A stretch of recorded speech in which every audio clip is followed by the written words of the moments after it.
Hello guys, हामी चाहिँ यस्तो चिसो ठाउँमा आइपुगेका छौँ। यस्तो छ गाइज यहाँको अवस्था। जाडोले गर्दा पुरै आइस क्युब भइरहेछ। हेर्नुहोस् त यसरी जमिरहेछ। ओ शिट, पुरै जम्या छ है, एकैछिनमा जम्ने रहेछ।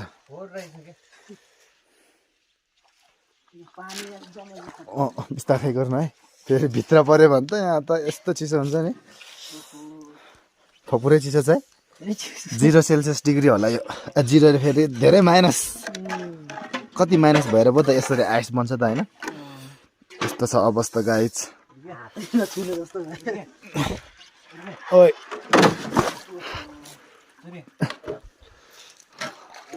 ढिक्कै निकाल्नु पर्ला, ढिक्कै।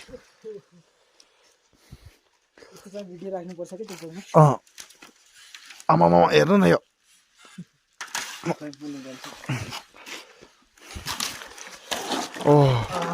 Oh my god, what is this? आमामा